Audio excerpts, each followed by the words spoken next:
Assalamualaikum warahmatullahi wabarakatuh. Oke, materi yang pertama yang kita bahas yaitu mengenai perkembangan anak usia sekolah dasar ditinjau dari aspek sosio-emosional dan problematikanya.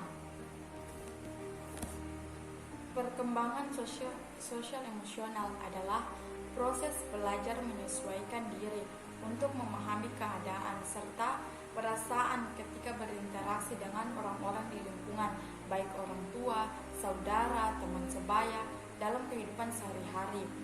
Proses pembelajaran sosial emosional dilakukan dengan mendengar, mengamati, dan meniru hal-hal yang dilihatnya. Pendidikan yang diberikan pada masa usia sekolah dasar ini sangat penting karena pada masa ini potensi kecerdasan dan karakter dasar seorang individual dibentuk. Pendidikan yang diberikan harus berdasarkan pada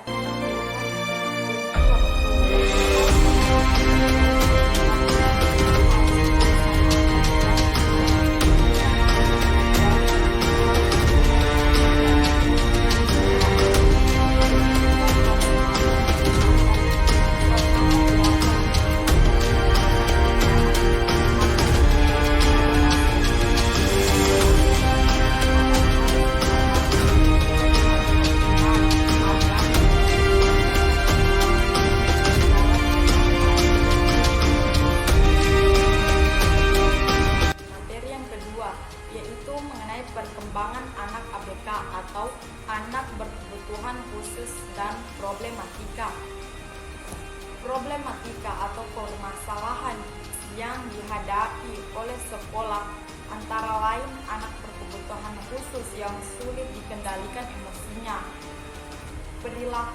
perilakunya yang cenderung mengganggu, sulit dinasehati, tidak menghiraukan perintah, menentang perintah, minat belajarnya rendah, dan bertindak sesuka hatinya.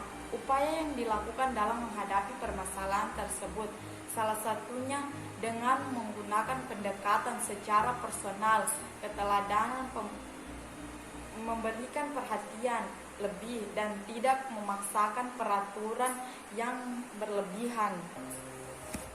Nah, pendekatan ini dirasa cukup efektif dalam mengendalikan perilaku anak yang berkebutuhan khusus.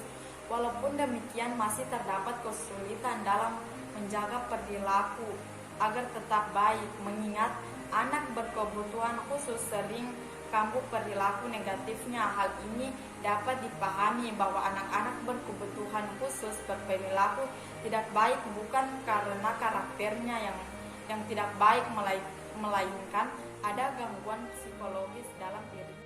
Selanjutnya materi yang ketiga, metode pembelajaran yang paling baik untuk anak usia sekolah dasar. Nah, telah dirangkum bahwa metode pembelajaran yang tepat bagi siswa sekolah dasar yaitu yang pertama, metode tanya jawab. Metode tanya jawab digunakan dengan maksud melanjutkan atau meninjau perjalanan yang lalu, menyelingi pembicaraan untuk mendapatkan kerjasama siswa, memimpin pengamatan dan pemikiran siswa. Yang kedua, metode diskusi.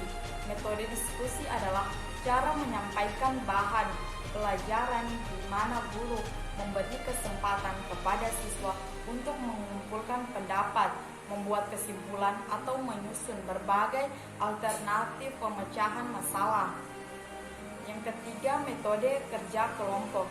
Kerja kelompok dapat diartikan sebagai suatu kegiatan belajar mengajar di mana siswa dalam suatu kelas dipandang sebagai suatu kelompok atau dibagi atas kelompok-kelompok kecil untuk mencapai suatu tujuan pengajaran tertentu.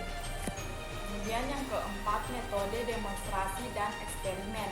Antara metode demonstrasi dan eksperimen sebenarnya berbeda, akan tetapi dalam praktek sering dipergunakan silih berganti atau saling melengkapi.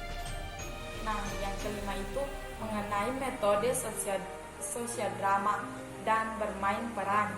Metode sosiodrama dan bermain peran merupakan dua buah metode mengajar yang mengandung pengertian yang dapat dikatakan bersama dan karenanya dalam pelaksanaan sering disilih gantikan.